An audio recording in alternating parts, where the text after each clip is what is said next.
এভাবেই একের পর এক দলমত নির্বিশেষে ফুল দিয়ে শ্রদ্ধা ভরে স্মরণ করা হয় বাঙালির বরেণ্য মেধাবীদের। ছাত্র জনতার পাদভারে সকাল থেকেই মুখরিত হয়ে ওঠে রায়েরবাজার বধ্যভূমি। সকাল থেকেই বাবা মায়ের হাত ধরে ছোট্ট শিশুদের আনাগোনা ছিল চোখে পড়ার মতো। কারণ জানতে চাইলে অকপটে জানান এদিনের তাৎপর্যের কথা। যখন পাকিস্তানিরা দেখলো যে আমাদের পুরো দেশ তো স্বাধীন হয়ে যাচ্ছে, তখন তারা ভাবলো যে আমরা তাহলে এটাকে বুদ্ধিজীবীদেরকে মেরে ফেলি, তাহলে তো মেধা শূন্য হয়ে যাবে এই দেশ।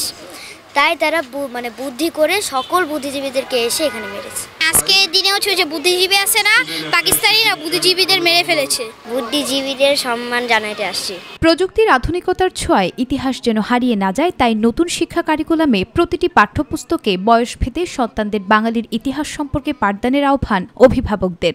একদম প্রথম শ্রেণী থেকে দশম শ্রেণী পর্যন্ত ওদের বয়স অনুযায়ী, এইজ অনুযায়ী যতটুকু ওরা নিতে পারে ঠিক সেভাবে ধাপে ধাপে ধাপে ধাপে ওদেরকে ইতিহাস এবং ঐতিহ্য সম্পর্কে ধারণা দেওয়া উচিত। সন্তানরা যখন বড় হবে তারাও যেন দেশের প্রতি তাদের এই ভালোবাসাটা থাকে এবং মমত্ববোধ থাকে, এবং দেশের যে কোনো ক্রাইসিস মোমেন্টে তারা যেন নিজের জীবন উৎসর্গ করতে পারে, সেই জন্য আজকে এখানে আসা, তাদেরকে স্মরণ করা।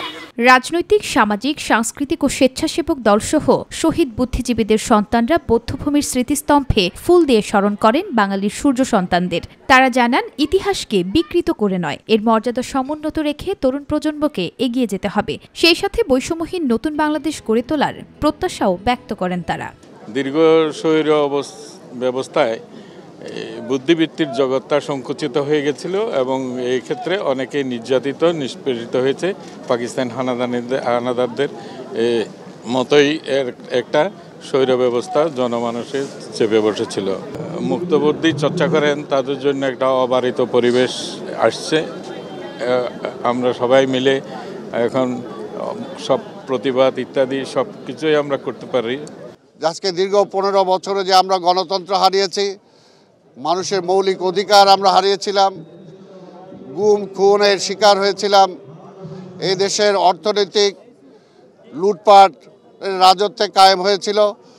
আজকে সেই সমস্ত কিছু থেকে দেশ উদ্ধার হবে, উদ্ধার হয়ে একটি গণতান্ত্রিক রাষ্ট্রে রূপান্তরিত হবে এবং এই দেশের মানুষের দেশ হবে, কোনো একটি বিশেষ দলের দেশ হবে না।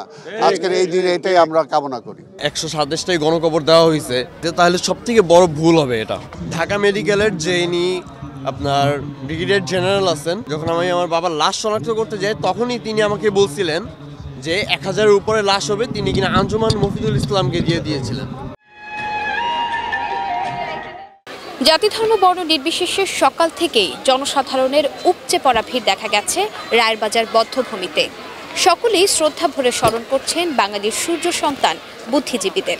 আজকের এই দিনে পাক সেনাদের নীল ছোবলে আমরা যেসব বুদ্ধিজীবীদের হারিয়েছি, আমাদের তরুণ প্রজন্ম থেকে দেশপ্রেম এবং সঠিক বুদ্ধিচর্চার মাধ্যমে গড়ে উঠবে এমন হাজারো বুদ্ধিজীবী, এমন প্রত্যাশা সকলের।